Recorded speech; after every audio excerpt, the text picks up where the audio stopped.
En realidad, cuando mira las cifras a nivel nacional, uno debiera estar preocupado porque el aumento considerable se ha dado en regiones donde no existe una enorme concentración de población, como es la región metropolitana, Santiago y Valparaíso. Y por lo tanto, yo creo que nos queda por un importante aumento de consultas en los próximos días, en las próximas 2 semanas.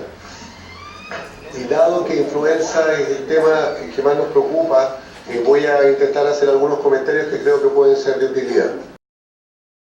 Bueno, lo primero, recordar que este agente biológico, el virus de influenza, en este caso estamos viendo el H1N1, tiene una peculiaridad de variar su efecto biológico dependiendo de sus características. Y en la H1N1 que hoy día tenemos circulando, se está manifestando como ser capaz de producir daño en un grupo de personas aparentemente sanas en forma muy importante y en la edad madura de la vida. Y por lo tanto vamos a tener un grado de consulta y de identificación de pacientes de riesgo importante debido a este virus. No es lo mismo tener una influenza por H1N1 que tener una influenza de tipo B. Y esto es un elemento importante a recordar. En influenza, la vía de difusión es la vía aérea y el contacto con secreciones, fundamentalmente con las manos. Durante el último tiempo se ha puesto un poco en duda de que solamente las gotitas de vidrio de gran tamaño eran las capaces de infectar. Y hoy día hay una preocupación porque las partículas más pequeñas que se mantienen más tiempo en el aire también son capaces de infectar. Y esto significa que tenemos que tener un extraordinario cuidado con el manejo del grupo familiar o de contactos cercanos a la persona con diagnóstico de influenza. Es decir, si queremos cortar el ciclo, es imprescindible que tratemos de evitar el contacto, sobre todo en los grupos de alto riesgo, con casos de influenza, porque la posibilidad, recuerdan ustedes, para ser infectado es un número relativamente pequeño de partículas virales, y por lo tanto no se requiere que nos tosan directamente en la cara para que esta enfermedad pueda adquirirse. Los síntomas de la influenza, a diferencia del resfrío, que es la causa más frecuente de infección respiratoria con la que se confunden, uno tendría que insistir que es una enfermedad sistémica. La influenza no se manifiesta exclusivamente o fundamentalmente con síntomas del aparato respiratorio. Los síntomas de influenza son síntomas sistémicos. Dolor de cabeza es muy importante, fiebre, en general alta, pero vamos a hacer un comentario posterior sobre su frecuencia. Existe un elemento que los pacientes relatan casi regularmente, los dolores osteomusculares, que no aparecen en los síntomas de resfrío, ¿ya? Aparece compromiso, tos, una tos seca muy mortificante, ¿ya? Y que no significa que el enfermo necesite antibiótico. La presencia de tos irritativa con expectoración no significa antibiótico en el cuadro, en el síntoma de influenza. Y no hay que olvidar que un porcentaje de pacientes presentan síntomas gastrointestinales como elementos fundamentales. Y esto no tiene ninguna explicación hasta el momento por qué se presenta más de algún tipo en otro. Hay familias en las cuales todos con H1N1 demostrada presentan fundamentalmente síntomas digestivos. Y esto es importante recordarlo. Esta es una serie de estudios, esto corresponde aproximadamente a 70 estudios en los cuales se evaluaron el valor de los síntomas de influenza, ¿ya? Que lo más frecuente era fiebre, considerada fiebre sobre 38,5, tos y congestión nasal. Y fíjense ustedes, ahí tienen el valor de la sensibilidad y de la especificidad. Les vuelvo a repetir, este es un metaanálisis de un enorme número, yo creo que son alrededor de 150.000 pacientes. La fiebre se presenta como síntoma capaz de detectar influenza solo entre el 68 y el 85% de los casos. Es decir, hay casos de influenza que no presentan fiebre, ¿ya? Y es por eso que el criterio clínico es tan importante. La fiebre tiene una especificidad entre el 25 y el 73% dependiendo de la frecuencia con que la infección está presente en el medio ambiente. Es decir, la fiebre es útil, pero no es un requisito indispensable. Hay que acordarse que la influenza tiene más manifestaciones. Las dos se presentan muy frecuentemente, es decir, entre el 80 y el 90, casi 100% de los pacientes presentan tos irritativa. Pero esta tos no es más específica que entre el 7 y 30% de ser de influenza. Es decir, muchísimos casos de tos en esta época no son debidas a influenza. Y finalmente la congestión nasal, que se presenta entre el 60 y el 90%, tiene una especificidad solo de 2 a 4 de cada 10. Por lo tanto, frente a cada caso clínico de influenza, uno debe recordar que sugiere la guía que está en la página web del Ministerio, que les sugerimos que ustedes revisen. Es una orientación general, pero frente a cada caso deben interpretarse los síntomas y en el contexto de la situación familiar. Aquí tienen ustedes una de las cosas que más preocupa, y esta es una neumonía por influenza. Este es un sujeto de 56 años, no vacunado, que bruscamente comenzó con dolores osteomusculares, malestar general, consultó en un servicio de urgencia y el enfermo se encontró hipóxico, se hospitalizó y ustedes ven ese importante compromiso intersticial de predominio periférico algodonoso que determina una falla respiratoria, insuficiencia respiratoria que puede llevar a la muerte. Este es el gran temor de la influenza. Estos casos no necesariamente son bacterianos. Hay un subgrupo de enfermos que tienen una asociación entre infección por influenza y bacteria. Pero estos son casos de altísimo riesgo que deben ser diagnosticados al momento del diagnóstico para poderlo derivar. Este caso es una persona de 70 años que presentó un cuadro exactamente igual que el anterior.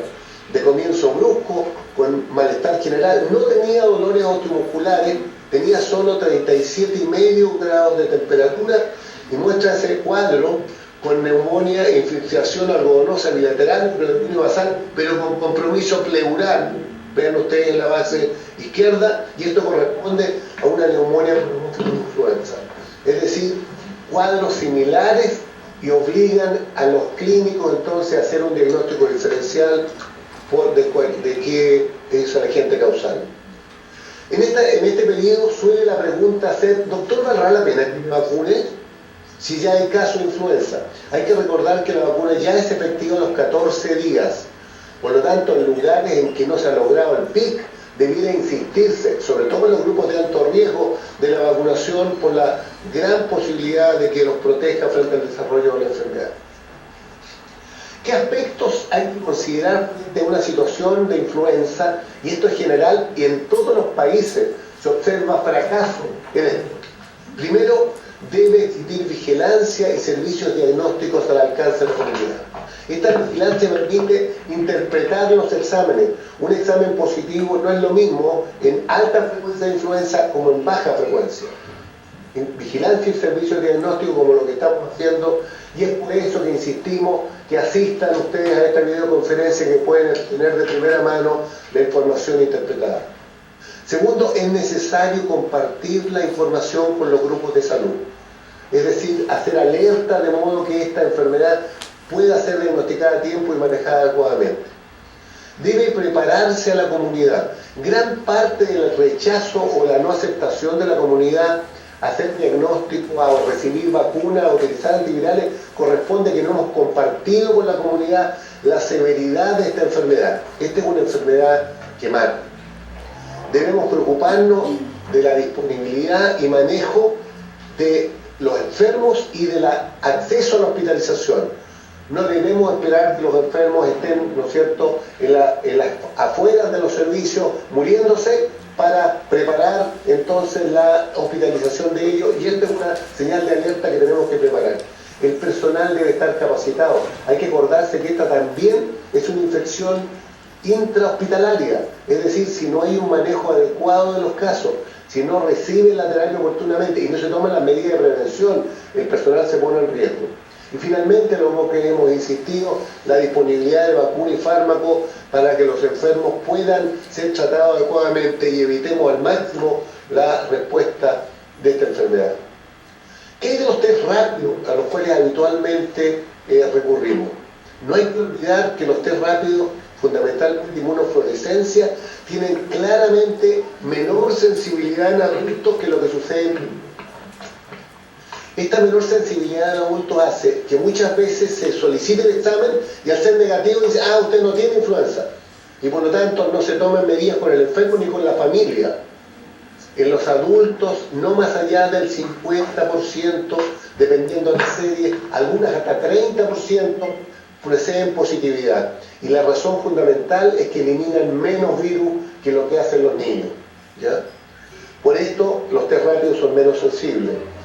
Son enormemente influenciados por la oportunidad que se toma la muestra. La muestra en el adulto no debiera tomarse después del cuarto día, porque ya no eliminan virus los adultos y por lo tanto se pierde la oportunidad de diagnóstico.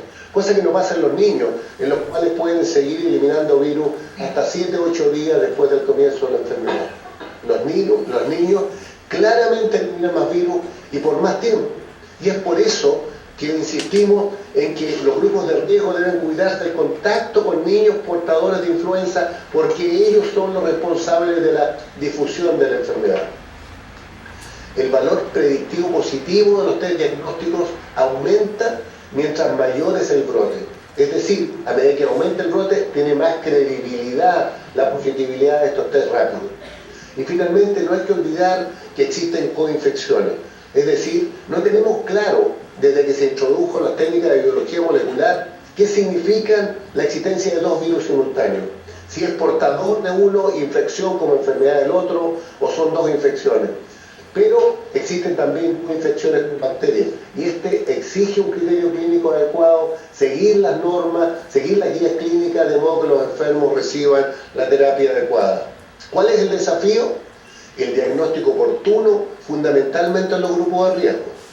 Reconocer las complicaciones y las necesidades de oxígeno. Se ha demostrado que gran parte de los pacientes que fallecen lo hacen porque no recibieron oxígeno adecuadamente. Es decir, sobre todo en los niños, es necesario identificar a los niños que requieren oxígeno, porque esto puede ser una medida salvadora. Usar antivirales oportunamente. Los estudios demuestran que después de las 40-48 horas el efecto es nulo y por lo tanto el diagnóstico oportuno y el uso de antivirales ayuda a disminuir el riesgo. Y finalmente, no nos olvidemos que esta es una enfermedad infectocontagiosa y que los contactos deben cuidarse para evitar la propagación de la enfermedad.